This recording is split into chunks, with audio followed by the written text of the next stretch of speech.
नमस्कार, आप देख रहे हैं यूपी तक और आपके साथ मैं हूं सुषमा।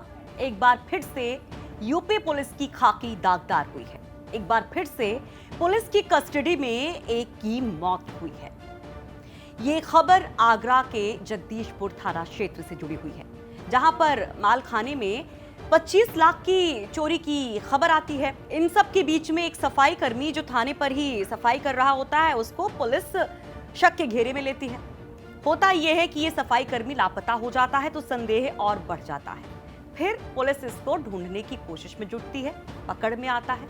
मंगलवार को पुलिस इससे पूछताछ के लिए इसे कस्टडी में लेती है, लेकिन उसके बाद अचानक से उसकी डेथ हो जाती है। इस पूरी घटना के बाद घर वाले क्या कहते हैं, उसके परिजन क्या कहते हैं, जरा वो सुनिए। के बाद में उसको लेके आए तो उसको कहीं मारा पीटा, उसको मारा पीटने के बाद उसको फिर घर पे बरामदगी करने के लिए लाए। जब बरामदगी करने वाले लाए तो एकदम उसकी तबीयत खराब हो गई। जब तबीयत खराब हो गई तो मेरा मतलब यही है, मेरा कहना यही है कि पुलिस की स्थिति में वो मरा है और इसका सब जिम्मेदार पुलिस है। अच्छा, क्या मांग करते हैं? मेरा मांग क्या है कि उसके दो बेटी हैं और एक बेटा है, तो उसकी व्यवस्था हो जाए। ठीक है, बस मेरे ये कहना है। तो परिजनों का कहना है कि पुलिस की पिटाई से ही उस शख्स की जान गई और पुलिस पर हत्या का मामला दर्ज होना चाहिए। दोषी पुलिसकर्मियों को सजा मिलनी चाहिए।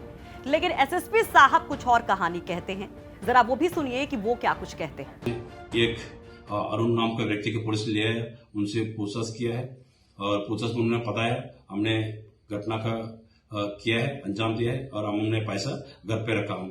और उसके आधार पर पुलिस ने उनका घर पे ले जाके पुलिस ने घर पे जाके रिकवरी किया 15 लाख रुपए पैसा, और पैसा रिकवरी करते समय उनका अचानक तबीयत बिगड़ा है और उसके बाद तुरंत पुलिस और उनका परिवारजन साथ में उसका हॉस्पिटल लेके भागा।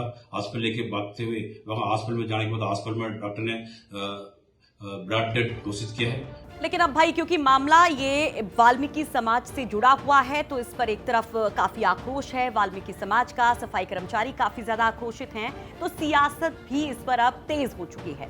एक तरफ सोशल मीडिया पर कई सारे सवाल उठाए जा रहे हैं यूपी पुलिस पर, यूपी सरकार पर, तो दूसरी तरफ इसको लेकर आगे की रणनीति तैयार की जा रही है कि कैसे इस मामले को लेकर पुलिस को घेरा जाए, सरकार को घेरा जाए। समाजवादी पार्टी के अध्यक्ष अखिलेश यादव ने ट्वीट कर योगी सरकार को आड़े हाथों लिया इस मामले को लेकर। तो अखिलेश क्या कहते हैं ट्वीट कर, जरा वो देखिए। तो अखिलेश यादव ने कहा कि बीजेपी सरकार में पुलिस खुद अपराध कर रही है तो फिर अपराध कैसे रुकेगा। आगरा में पहले सांठ गांठ कर थाने की मालखाने से 25 लाख की चोरी कराई गई, फिर सच छिपाने के लिए गिरफ्तार किए गए सफाई कर्मी की कस्टडी में हत्या स्तब्ध करती है। चंद्रशेखर आजाद, जो अब एक बार फिर से काफी एक्टिव दिखाई दे रहे हैं, जो खुद को दलितों का मसीहा बताते हैं, उन्होंने भी इस पूरे मामले पर ट्वीट किया। क्या कहा, जरा वो भी देखिए। चंद्रशेखर ट्वीट कर कहते हैं, रक्षक बने भक्षक। आगरा के एक थाने में पुलिसकर्मियों ने पहले 25 लाख की चोरी कराई और फिर सच छिपाने के लिए एक सफाई कर्मी को कस्टडी में पीट पीट कर मार डाला। योगी जी, अपराधी थानों में ही तैनात हैं, जनता पुलिस से ही डरने लगी है। न्याय नहीं दे सकते तो कम से कम हमारी हत्या न कराएं। खबर यह भी है कि प्रियंका गांधी भी आगरा पहुंच सकती हैं पीड़ित परिवार से मुलाकात के लिए। चंद्रशेखर की आर्मी भी पूरी तरीके से तैयार है वहां कूच के लिए। लेकिन जो सबसे बड़ी बात, जो आरोप सियासतदानों की तरफ से लगाए जा रहे कि पुलिस वाले दोषी हैं, पुलिस वालों को बचाने के लिए सब कुछ किया गया और एक की जान ली गई, जरा वो क्या मामला है उसे भी समझिए। सफाई कर्मियों के जो नेता हैं वो ये कहते हैं कि जो 25 लाख की चोरी हुई है, दरअसल उसमें पुलिस की ही साजिश है और अपने लोगों को बचाने के लिए उनके एक साथी की हत्या कर दी जाती है कस्टडी में, ताकि आगे इस मामले का खुलासा ही ना हो। और वो कहते हैं कि अगर इस मामले में इंसाफ नहीं मिलता है तो वो पूरी तरीके से काम ठप कर देंगे, आंदोलन की राह पर होंगे। पुलिसकर्मी दोषी हैं, उनको बचाया जा रहा है। उसकी हत्या इसलिए की गई है कि अगर बयान देगा तो दोषी पुलिसकर्मी फंसेंगे, जैसा पुलिस की उससे हुआ है। और ये थमेगा नहीं मामला जब तक दोषी पुलिसकर्मियों के खिलाफ 302 का मुकदमा नहीं लगेगा और मुआवजा नहीं दिया जाएगा उस परिवार को, तो ये नहीं रुकेगा। नगर निगम की हड़ताल भी होगी इसमें और पूरा उत्तर प्रदेश आयोग इनके साथ पीड़ित परिवार के लिए मुआवजा की मांग क्या रखी आप लोगों ने? अभी हम संयुक्त रूप से सब लोग इकट्ठे हो रहे हैं सबके समाधान सबसे वार्ता करने के बाद फिर मुआवजे की बात होगी। फिलहाल उस बेगुनाह केंद्र में हत्या में दोषी जो भी व्यक्ति हैं उन्हें 302 के मुकदमे में इन्वॉल्व किया जाए। लेकिन तमाम पॉलिटिकल पार्टीज के बीच में बीएसपी कहां है? आपके जहन में सवाल होगा कि समाजवादी पार्टी के नेता अखिलेश यादव ट्वीट करते हैं, चंद्रशेखर भी यहां पर पूरी तरीके से तत्पर नजर आते हैं, प्रियंका गांधी की तरफ से भी यहां आरोप लगाए जा रहे योगी सरकार पर और खबर है कि वो यहां पहुंच भी सकती हैं।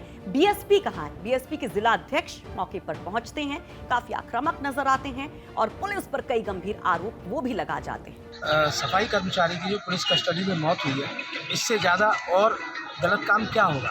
पुलिस प्रशासन के द्वारा किसी एक सफाई कर्मचारी को मारा जाता है जिस पर कोई क्राइम अभी तक ये डिसाइड नहीं हुआ है कि उसने कौन सा क्राइम किया है, कौन सा नहीं किया है।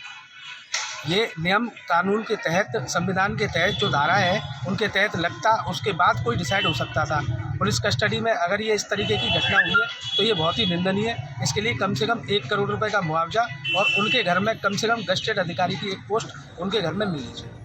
तो ये 17 अक्टूबर का मामला था। मालखाने से 25 लाख की चोरी होती है और सबसे बड़ी बात ये होती कि सोना भी वहां पर होता है, वो गायब नहीं होता है। अब पैसे की चोरी किसने की, कैसे हुई, वहां पर कई सारे सवाल हैं। पड़ताल की बात कही जा रही है कि तफ्तीश चल रही है, सीसीटीवी फुटेज को खंगाला जा रहा है, लेकिन सबसे बड़ी बात कि ये जो शख्स पुलिस कस्टडी में मारा गया, क्या वो वाकई में दोषी था या नहीं। लेकिन उससे भी बड़ी बात कि पुलिस कस्टडी में मौत कैसे हो गई। कानून अपना काम करता है तो इन पुलिस वालों को किसने ये अख्तियार दिया, ये पावर दी कि वो किसी को इस तरह से मारे पीटे। हालांकि अभी ये जांच का विषय है कि हुआ क्या था एग्जैक्टली।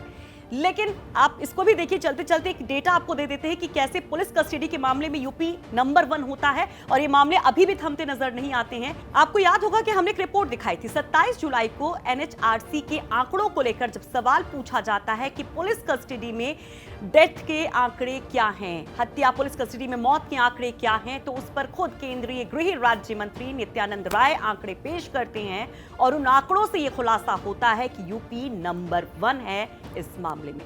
तो बहुत बड़ी घटना है और लाजमी है कि चुनावी मौसम है तो ये घटना अभी इतनी जल्दी शांत भी नहीं होने वाली। इस पर मामला और गर्माता जाएगा।